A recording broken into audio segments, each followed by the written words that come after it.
એના પરથી આપણે બધા જાણીએ છીએ કે આપણો આદિવાસી સમાજનો ઇતિહાસ ખૂબ જૂનો છે, વર્ષો જૂનો આપણો ઇતિહાસ છે। આદિ અનાદિકાળથી આદિવાસી સમાજ અહીં વસે છે, મૂળ માલિક છે। તમે જોયું હશે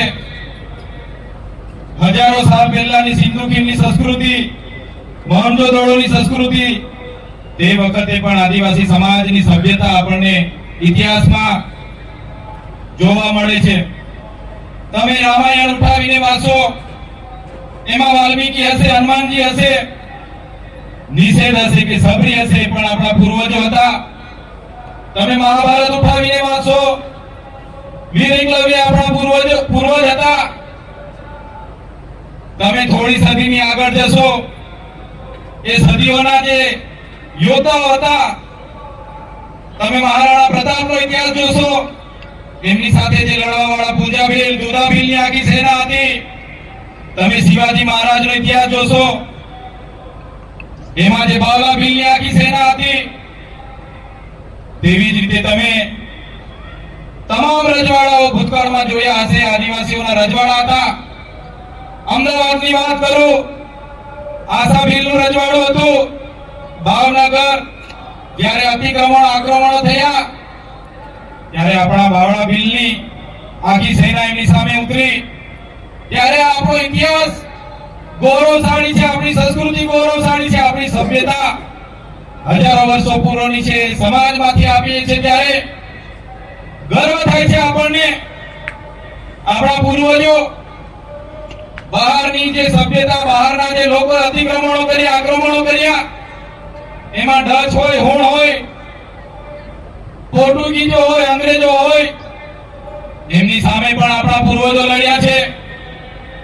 તમે તાત્યા મામાનો ઇતિહાસ જોઈ લેજો, તમે ખાદ્યા નાયક, તિલકા માંઝી, બિરસા મુંડા જેવા આપણા પૂર્વજોએ વર્ષો સુધી લડીને પોતાની શહીદી વહોરી છે। ગુરુ ગોવિંદગીરી 1500 આદિવાસીઓ સાથે સ્વાયત્ત રાજની માંગ કરી અને માનગઢ ધામમાં અંગ્રેજોની સેનાએ ગોળીઓથી એમને ભૂંજી કાઢ્યા। ત્યાં આપણા 1500 આદિવાસી ક્રાંતિવીરો શહીદ થયા, છતાંય આપણા પૂર્વજોને જ્યારે ઇતિહાસમાં સ્થાન નથી મળ્યું, ત્યારે આપણને દુઃખ થાય છે। તમે દેશની આઝાદીમાં આપણા પૂર્વજોનું આટલું યોગદાન હતું, દેશ આઝાદ થયા પછી દેશના વિકાસમાં પણ આપણા સમાજનું ખૂબ મોટું યોગદાન છે। જ્યારે નર્મદા ડેમની વાત હતી, જ્યારે કરજણ ડેમ, કડાણા ડેમની વાત હતી, જ્યારે ઉકાઈ ડેમની વાત હતી, જ્યારે વિસ્તારોમાં રોડ રસ્તા કાઢવાની વાત હતી, જ્યારે આપણા વિસ્તારોમાં જીઆઈડીસી, જીએમડીસી લાવવાની વાત હતી, ખાણ ખનીજ માટે જમીનો આપવાની વાત હતી, દેશના વિકાસ માટેની વાત હતી, કાકરાપાર હોય, એ તમામ જગ્યાએ આપણા આદિવાસી સમાજે ગામડા ખાલી કરીને દેશમાં વિકાસમાં યોગદાન આપ્યું છે। છતાં આજે આઝાદીના 78 વર્ષ થયા, આજે પણ આપણે અધિકારો માટે આજે રોડ પર ઉતરવું પડે છે। અમારા જેવા ચૂંટાયેલા પ્રતિનિધિઓ માટે પણ દુઃખની વાત છે। આજે શિક્ષકો નથી તો આપણે રોડ પર ઉતરવું પડે છે। દવાખાનાઓમાં ડોક્ટરો નથી, સાધનો નથી, આપણા વિસ્તારોમાં ડેમો હોવા છતાં સિંચાઈનું પાણી નથી, ગ્રામ સભાઓના પાવરો નથી, જળ અને જંગલો આજે છીનવાઈ રહ્યા છે, જમીનો આજે છીનવાઈ રહી છે। એના માટે આપણે રોડ પર ઉતરવું પડે છે। અનુસૂચિ 5 માટે, અનુસૂચિ 5 હોય કે પૈસા 1 માટે લડવું પડી રહ્યું છે। આજે શાળાઓના શિક્ષણ, આરોગ્ય, સિંચાઈ, પીવાના પાણી માટે જ્યારે આપણને રોડ પર ઉતરવું પડે છે, ત્યારે હું કહેવા માંગુ છું, ક્યાં સુધી આપણે લડેંગે જીતેંગે, મુર્દાબાદ જિંદાબાદ આવેદન નિવેદન ક્યાં સુધી કરતા રહીશું? આઝાદીના 78 વર્ષ સુધી તો આપણા પૂર્વજો, આપણા બાપ દાદાએ હાથ કરીને સરકારોને વિનંતી કરી કે અમને શિક્ષકો આપો, અમને રસ્તા આપો, અમને રોજગારી આપો, છતાંય આજ દિન સુધી આદિવાસી સમાજ પ્રત્યે સરકારોએ ધ્યાન નથી આપ્યું। એટલા માટે જ આગળ પણ મેં કીધું હતું, આજે પણ હું કેમ છું, આ ગાંધીનગરની, પાટનગરની ભૂમિમાંથી જે પણ મારા સમાજના વડીલો અહીંયા બેઠા છે, તે સમાજના વડીલોને હું વિનંતી કરું છું, અમારા જેવા યુવાનોને માર્ગદર્શન આપજો। તમારા માર્ગદર્શન સાથે લઈને આવનાર દિવસોમાં સાહેબ જો આ સરકારો આદિવાસી સમાજની વિકાસ નહીં જ કરવા માંગતી હોય તો સરકારોને હવે લડેંગે જીતેંગે જિંદાબાદ મુર્દાબાદ આવેદન નિવેદન આપવા માટે અમે હવે તૈયાર નથી. અમે અલગ ભીલ પ્રદેશ બનાવવા માંગીએ છીએ. અમારો ભીલ પ્રદેશ હતો, દેશ આઝાદ થયો અને એ ભીલ પ્રદેશને રાજસ્થાન, મધ્યપ્રદેશ, મહારાષ્ટ્ર અને ગુજરાતમાં વેચી દેવામાં આવ્યો છે.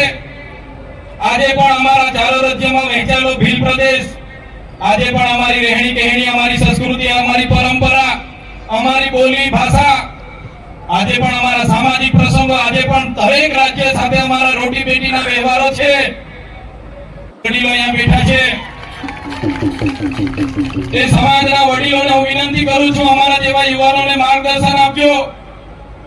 તમારા માર્ગદર્શન સાથે લઈને આવનાર દિવસોમાં સાહેબ જો આ સરકારો આદિવાસી સમાજની વિકાસ નહીં જ કરવા માંગતી હોય તો સરકારોને હવે લડેંગે જીતેંગે જિંદાબાદ મુર્દાબાદ આવેદન નિવેદન આપવા માટે અમે હવે તૈયાર નથી. અમે અલગ ભીલ પ્રદેશ બનાવવા માંગીએ છીએ. અમારો ભીલ પ્રદેશ હતો, દેશ આઝાદ થયો અને એ ભીલ પ્રદેશને રાજસ્થાન, મધ્યપ્રદેશ, મહારાષ્ટ્ર અને ગુજરાતમાં વેચી દેવામાં આવ્યો છે. આજે પણ અમારા ચારો રાજ્યમાં વહેંચાયેલો ભીલ પ્રદેશ આજે પણ અમારી રહેણી કહેણી, અમારી સંસ્કૃતિ, અમારી પરંપરા, અમારી બોલી ભાષા, આજે પણ અમારા સામાજિક પ્રસંગો, આજે પણ દરેક રાજ્ય સાથે અમારા રોટી બેટીના વ્યવહારો છે. એટલા માટે જે 13 જિલ્લાઓ મધ્યપ્રદેશ, 12 જિલ્લાઓને રાજસ્થાન, 14 જિલ્લાઓ ગુજરાતમાં છે, 12 જિલ્લાઓ નંદુરબારથી લઈને પાલઘર સુધીના મહારાષ્ટ્રમાં છે. આજે પણ અમારા એકબીજા સાથેના નાતા જાતા રોટી બેટીના વ્યવહારો છે. ત્યારે અગર આ સરકારો આદિવાસીનો વિકાસ નથી કરવા માંગતી તો અમારો ભીલ પ્રદેશ અમે બનાવીશું, એની રાજધાની કેવડિયા બનાવીને અમે રહીશું. કેવડિયા એટલા માટે બનાવીશું સાહેબ, કેવડિયામાં આપણી ખૂબ મોટી જમીનો છીનવાઈ રહી છે. નર્મદા ડેમમાં આપણા ગામડાઓ વિસ્થાપિત થયા છે. ત્યાં વીજળીનું ઉત્પાદન થાય છે. છોટાઉદેપુરમાં રેતીની ખાણો છે, ઝઘડિયા રાજવાડીમાં લિગ્નાઇટની ખાણો છે. આપણી પાસેથી બધું છીનવાઈ રહેલું છે અને આદિવાસી સમાજને કોઈ પૂછતું નથી. એટલા માટે અલીરાજપુર જાંબુવાને પણ નજીક પડશે, મહારાષ્ટ્ર નંદુરબારથી લઈને પાલઘરને પણ નજીક પડશે, ગુજરાતના અંબાજીથી ઉમરગામ સુધીના લોકોને પણ સેન્ટરમાં પડશે અને રાજસ્થાનના લોકોને પણ સેન્ટરમાં પડશે. આ સરકારો જો વિકાસ કરવા નહીં માંગશે તો અમે જે લડાઈ લડવી પડશે તે લડીશું. કેવડિયાને રાજધાની બનાવીશું અને અલગ રાજ્ય ભીલ પ્રદેશ બનાવીને રહીશું. આ અમારા અધિકારો છે, સંવિધાને આપેલા અધિકારો છે. સંવિધાનના આર્ટિકલ તમે વાંચી લેજો. જે રીતે તેલુગુ લોકોનું તેલંગાણા બન્યું, તમિલ લોકોનું તમિલનાડુ બન્યું, મરાઠાઓનું મહારાષ્ટ્ર બન્યું, ગુજરાતીઓનું ગુજરાત બન્યું, નાગા લોકોનું નાગાલેન્ડ બન્યું, પંજાબીઓનું પંજાબ બન્યું, ઝારખંડ બન્યું, છત્તીસગઢ બન્યું. એવી જ રીતે અમે આદિવાસી ભીલોને અલગ ભીલ પ્રદેશ આપો, અમે અમારો વિકાસ કરી લઈશું. જે રીતે અમેરિકામાં આપણા કરતા ઓછી વસ્તી છે છતાં 50 રાજ્યો છે, ત્યારે દેશમાં આજે 28 રાજ્યો અને 8 કેન્દ્ર શાસિત પ્રદેશો છે.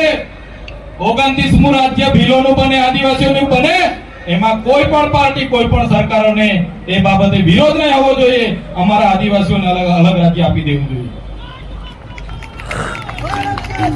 આજે આ મૂળ માલિકો સાથે આટલા બધા અન્યાય થાય છે. આજે દેશમાં 8% આદિવાસી વસે છે. આજે ગુજરાતમાં 15% આદિવાસી વસે છે. પણ સારી શાળાઓ નથી આપવામાં આવતી, સારા શિક્ષકો નથી આપવામાં આવતા, સારી સુવિધાઓ નથી આપવામાં આવતી. એટલા માટે અમારા છોકરાઓ આજે, છોકરાઓમાં ટેલેન્ટ છે, સ્કિલ છે, પણ આપણા છોકરાઓ ભણી નથી શકતા. આજે 15% વસ્તી છે. તમે મને બતાવો આ ગાંધીનગરના સચિવાલયમાં 100 માંથી 15 સેક્રેટરી આદિવાસી છે? નથી. આઈપીએસ આઈએસ 100 માંથી 15 આપણા છે? નથી. તલાટી, મામલતદાર, ટીડીઓ કે કલેક્ટર 100 માંથી 15 આદિવાસી હોવા જોઈએ, તે આજે નથી. તમે કોર્ટમાં જોઈ લેજો, ન્યાય પ્રણાલિકામાં 1500 માંથી 15 આદિવાસી હોવા જોઈએ. આજે તમે ગણીને જોશો તો ન્યાય પ્રણાલિકામાં પણ આદિવાસીઓ નથી. આજે તમે રિયલ એસ્ટેટમાં જોઈ લો, રિયલ એસ્ટેટમાં તમે આદિવાસી વિસ્તારની બાજુમાં બરોડા હોય કે સુરત હોય, તમે સર્વે કરાવી લેજો કેટલા લોકો રિયલ એસ્ટેટમાં આદિવાસી છે. તમને 80% મજૂર આપણા આદિવાસી મળી જશે. એવી વ્યવસ્થાઓ સરકારોએ કરેલી છે. એટલા માટે કહીએ છીએ, જો આદિવાસી સમાજનો આવનાર દિવસમાં આ લોકો વિકાસ કરવા નહીં માંગશે, તે દિવસે અમે સંવાદ પણ સાઈડ પર મૂકીશું, સંવિધાન પણ બાજુ પર મૂકીશું. અમે અમારા તીર કામતા ફાલિયા ભાલાઓ લઈને અમારા ભીલ પ્રદેશ બનાવવા માટે નીકળી જઈશું. ક્યાં સુધી લડેંગે જીતેંગે, ક્યાં સુધી સરકાર મુર્દાબાદ જિંદાબાદ, ક્યાં સુધી આવેદન નિવેદન અમે પણ એ કરીશું. આવનારી પેઢી પણ એ જ કરશે. આદિવાસીનું અસ્તિત્વ ખતમ થઈ જશે. એટલે નાના મોડે મોટી વાત છતાંય આજે અમને આમંત્રણ આપ્યું અને મારા તમામ સાહેબ મિત્રો, બુદ્ધિજીવી લોકો દર વર્ષે અહીંયા ખૂબ સરસ આયોજન કરે છે. હું ધારાસભ્ય નહોતો ત્યારે પણ આ કાર્યક્રમમાં, દરેક કાર્યક્રમમાં ડોક્ટર પ્રદીપ ગરાસિયા સાહેબ અમને સૂચન કરે અને અમે પહોંચી જતા હતા.